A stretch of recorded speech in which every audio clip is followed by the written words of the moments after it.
안녕하십니까. 역사 지정학 여행자 CR의 꿈입니다. 일본이 마침내 후쿠시마 원전의 오염수를 방류하겠다고 결정했습니다. 일본다운 결정이라고 생각합니다. 원전 오염물은 방류 외에 다른 처리 방법도 많습니다. 거대한 탱크를 만들어서 1000m 혹은 그보다 훨씬 더 깊은 지하에 파묻는 것이 가장 흔히 하는 원전 폐기물 처리 방법이라고 알고 있습니다. 그러나 그렇게 하려면 돈이 많이 든답니다. 그래서 오염수 상태로 방류하는 방법이 가장 손쉽고 싸게 먹힌다고 합니다. 일본은 결국 자신들의 돈을 아끼자고 전 세계 인류에게 해를 끼치는 짓을 하기로 이제 결정을 했습니다. 이 바다는 전 세계가 연결되어 있습니다. 후쿠시마 원전 사태와 관련돼서 일본이 하는 짓을 보면은 대동아 공영권 따위를 외치면서 태평양 전쟁을 일으킬 때의 일본과 하나도 달라진 것이 없는 것 같습니다. 하여간 일본의 후쿠시마 오염수 방류가 실제로 단행이 되면은 바로 옆에 있는 우리나라가 가장 큰 피해를 입을 것은 자명합니다. 최악의 경우 한국인들은 근해에서 잡거나 채취한 해산물은 전혀 먹지 못할 수도 있습니다. 정말 걱정이 태산입니다. 저는 개인적으로 해산물을 참 좋아합니다. 지난해 이제 한국의 유명희 통상교섭본부장이 세계무역기구 WTO죠. 거기에 사무총장에 출마했었습니다. 그는 이제 2명의 후보가 남겨지는 최종 라운드까지 진출했습니다만은 결국 사퇴하고 말았습니다. 여러 가지 사퇴 이유가 있지만 유 후보의 당선을 처음부터 끝까지 결사반대한 일본의 영향도 큰 이유 중에 하나였습니다. 도널드 트럼프 전 미국 대통령은 지난해에 이제 종전의 서구 선진 7개국 회담, 그러니까 G7이라 그러죠. G7을 G10으로 확대하자라는 의견을 내놓았습니다. 기존의 G7에다가 한국과 호주, 인도까지 포함시키자 그렇게 제안을 했습니다. 근데 그 제안을 가장 격렬하게 반대를 하고 나선 곳이 일본입니다. 일본은 웬만해서는 미국의 의견에 반대를 하지 않는 나라입니다.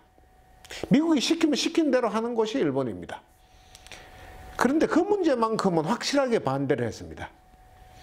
표면적인 이유는 한국 정부가 중국하고 북한 문제에 대해서 서구 선진국 다른 나라들하고는 의견 자체가 다르다. 한국 정부는 다른 시각을 갖고 있다. 이런 핑계를 댔습니다. 근데 그건 핑계일 뿐이고 실제는 한국이 자신들과 같은 반열에 오르는 것이 너무 싫었습니다. 일본은 아시아 유일의 G7 국가라는 자신들의 체면을 유지하기 위해서 필사적입니다. 아시아에서 선진국은 일본밖에 없어야 한다.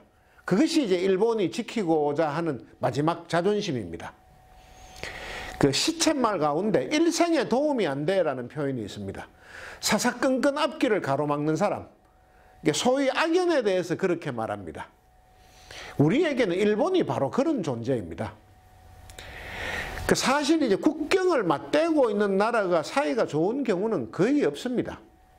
붙어 있으면 이해관계가 맞물릴 수밖에 없고 싸울 수밖에 없습니다. 알퐁스 도데의 유명한 소설 마지막 수업의 주무대이죠. 알자스 로렌 지방. 프랑스하고 독일은 알자스 로렌을 사이에 두고 1000년 이상을 싸워오고 있습니다. 붙어 있는 나라, 앙숙이 되는 게 대표적인 경우죠. 그리고 독일하고 폴란드, 터키하고 그리스, 이스라엘과 중동 국가 등은 예나 지금이나 불구대천의 원수입니다. 중국과 인도, 또 중국과 베트남, 칠레하고 페루, 아르메니아하고 아제르바이잔 이런 데는 요즘도 수시로 투닥투닥거립니다. 근데 그런 다른 국경 국가들은 앙숙이긴 하지만은 어느 한쪽이 한쪽을 일방적으로 괴롭히는 것이 아니고 일진일퇴하는 경우가 많습니다. 한 번 이쪽이 공격하면 한 번이 저쪽이 공격하고, 한 번 이쪽이 나쁜 짓을 하면은 다음에 저쪽이 또 못된 짓을 하고, 주거니 받거니 맞고 치고 엎어치고 맺히고 그렇습니다. 근데 한국하고 일본은 좀 다릅니다.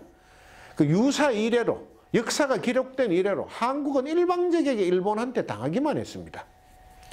그 문명하고 제도 등등 온갖 것을 다 전수해주는 은혜를 베풀었음에도 불구하고 돌아오는 것은 은혜 갚음, 보은이 아니고 매이왁구였습니다.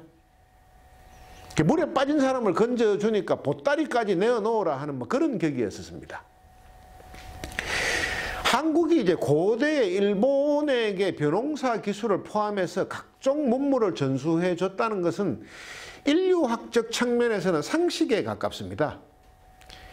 대륙에서 섬으로 옮겨간다. 모든 문화가. 그게 이제 인류의 이동 경로였습니다. 기본적으로. 그 세계적인 석학인 총균세의 저자 제레드 다이아몬드 교수도 같은 의견을 내놨습니다. 총균세의 저자 제레드 다이아몬드 교수. 이 다이아몬드 교수는 1998년에 그 디스커버지에 발표한 그 일본인의 뿌리라는 논문에서 일본인의 뿌리 그 논문에서 지금의 일본 사람들은 2400년 전에 한반도에서 대거 바다 건너로 이주한 사람들의 후예라고 아예 단언을 해버렸습니다. 그 일본 역사에서 도레인이라고 일컫는 사람, 도레, 건널도 올레, 바다 건너서 온 사람들, 그 사람들은 바로 한반도에서 건너간 그 우리들의 선조라는 게 이제 다이아몬드 교수의 이야기입니다. 그 백제 사람인 왕인, 뭐 아직기 이런 사람들이 일본에 이제 논어하고 천자문 등 이제 그런 문물을 전해줬다 하는 거, 그거는 사실은 우리 역사책이 아닌 그 일본인 자신들이 편찬한 고사기하고 일본서기 그런 책에 기록되어 있습니다. 그리고 일본 국보, 뭐 소위 이제 일본 국보 1호 이렇게 알려져 있는데 뭐 일본은 1호, 2호를 매기지 않으니까 일본 국보인 그 고류지의 목조 미륵 보살 방가상이라는 게 있는데 그게 우리나라 국보 83호인 금동 미륵 보살 방가사유상하고 마치 같은 금형으로 찍어낸 것처럼 똑같이 생겼습니다. 이제 그런 것만 봐도 이제 우리의 문화가 이제 일본에 전해졌다는 것에 그 막 거의 확실한 증거입니다. 고류지 방가상하고 우리 금동 미륵보살 방가상. 근데 이제 그들은 계속 그 은혜를 원수로 갚아왔습니다. 예컨대 이제 외구의 존재입니다. 그 이번 시리즈 일본 문화사 연속 강의를 통해서 여러 차례 말씀드린 바 있었지만은 고대 일본은 농사 지을 땅이 별로 없었습니다. 그러니까 만성적으로 먹을 게 모자랐습니다. 그 일본은 그 문제의 상당 부분을 약탈로 해결했습니다. 그렇게 생겨난 해적 집단이 바로 왜구입니다. 왜구. 그 왜구들은 바다를 따라서 배를 타고 중국, 동남아까지 진출해서 약탈을 벌였습니다.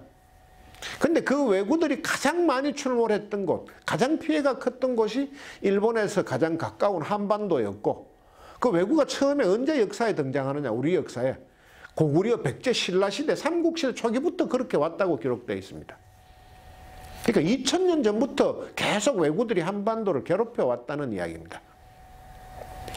근데 그때부터 시작된 왜구의 침탈은 끊임없이 계속돼 가지고 고려시대에는 수도인 개경의 입구에 있는 예성강 어구에까지 왜구들이 출몰했습니다. 그래서 수도를 옮기자는 이야기도 나온 적이 있습니다. 그리고 최영이나 이성계 등 그 고려 마을의 유명한 무장들도 왜구를 섬멸하는 과정에서 이제 자신들의 그 세력을 확장하고 그렇게 했었습니다. 근데 조선시대는 더 했습니다. 삼포외란, 얼묘외변 등등 끊임없이 왜구들이 문제를 일으켰습니다. 그리고 마침내 이제 임진년에는 왜구가 아닌 왜국, 그 나라 자체가 정식 군대를 동원해서 한반도를 침략했습니다. 그것이 임진왜란입니다. 그 임진왜란부터 정유재란에 이르기까지 7년 동안 일본군은 당시 조선 백성의 8분의 1에 달하는 100만 명 이상을 살해했습니다. 그리고 10만 명 이상을 포로로 끌고 갔습니다. 지금도 일본 각지에 있는 코무덤의 연원이 무엇인지는 지난 강의에서 말씀드린 바 있습니다. 조선 말기 이제 강화도 조약부터 시작돼서 그 일제시대까지 이어진 본격적인 일본의 조선 수탈 기간에는 정말이지 뭐 더 말할 나위가 없습니다. 뭐 징용, 위안부, 학도병, 뭐 관동 대지진 등등을 통해서 뭐 이루 헤아릴 수 없을 만큼 많은 우리 선조들을 죽이거나 괴롭혔고 그 한반도의 각종 물자를 수탈하고 징발해 갔습니다. 특히 이제 그 조선인들만을 대상으로 삼아서 정식 법조문으로까지 만들었던 조선 태형령이라는 게 있습니다. 조선 태형령. 태형은 곤장을 이야기합니다. 때리는 때릴 태자입니다. 태자가. 정말 자존심 상하는 법령이고 그 행위입니다. 이거는 생각만 해도 피가 거꾸로 솟는데 이 법 취지가 조선인은 때려야 말을 듣는다. 이걸 아예 법 취지로 그냥 적어놨습니다. 일본인이나 다른 외국인에는 아무리 잘못해도 태형이 없었습니다. 오로지 조선 사람한테만 우리 선조들만 때린 겁니다.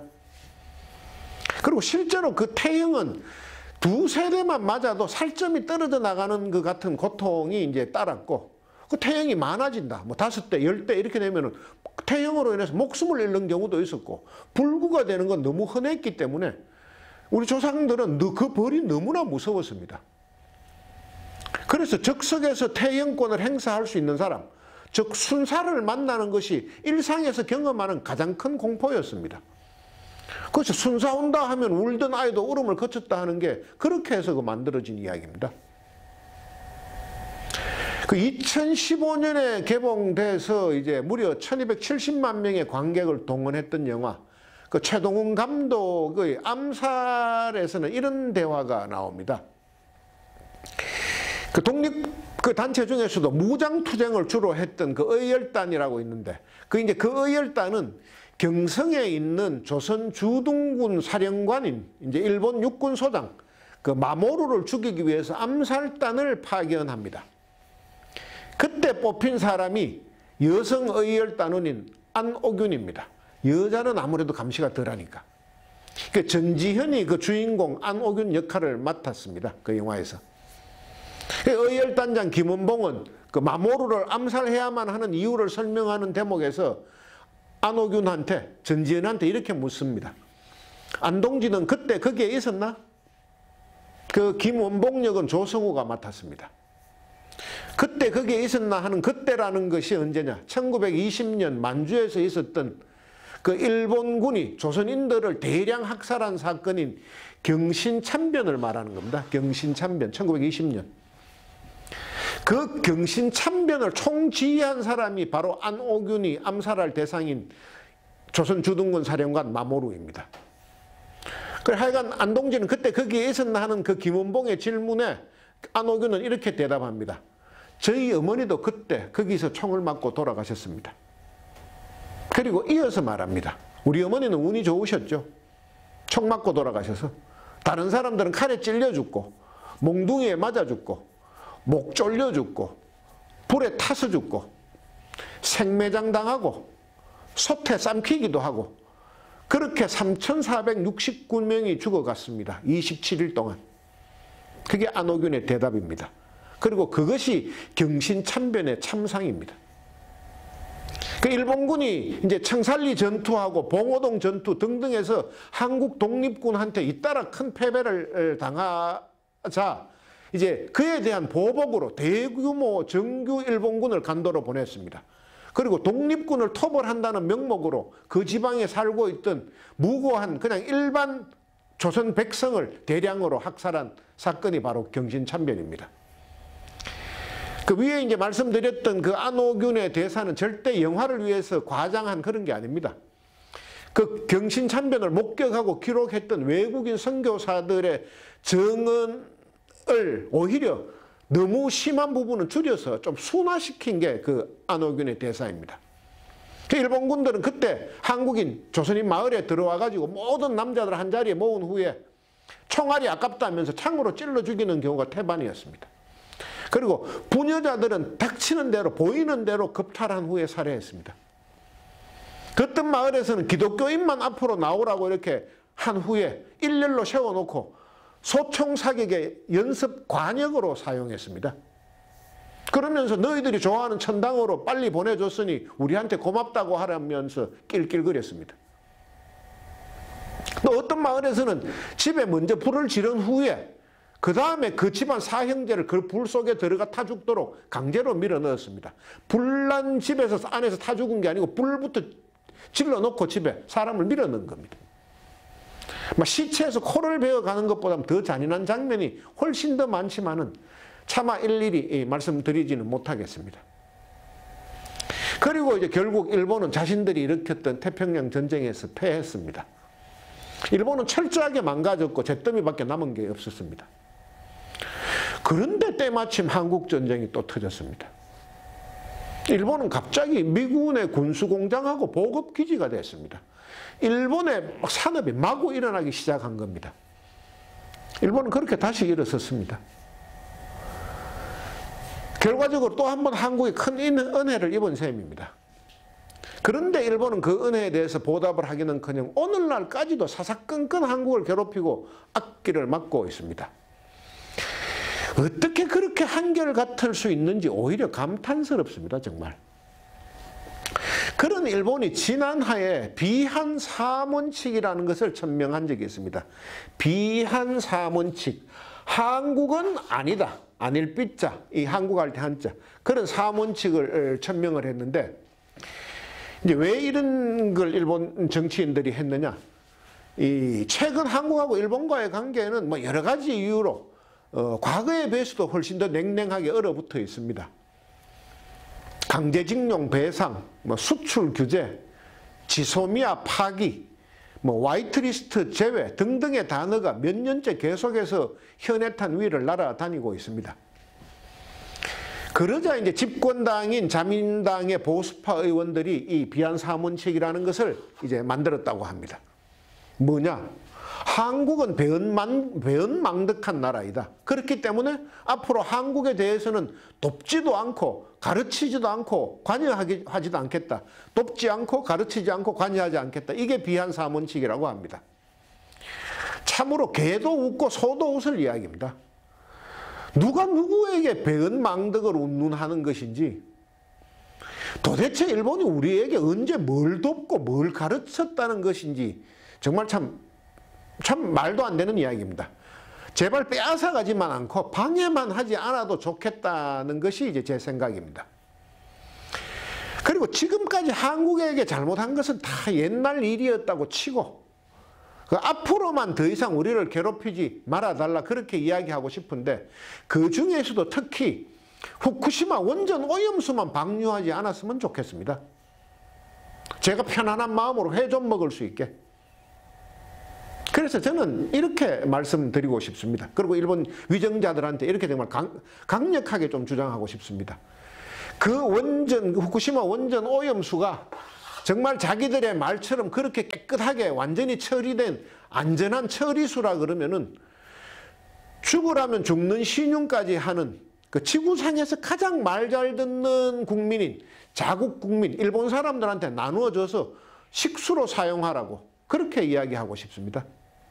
근데 인간된 도리로 차마 그렇게까지는 이야기하지는 못하겠습니다.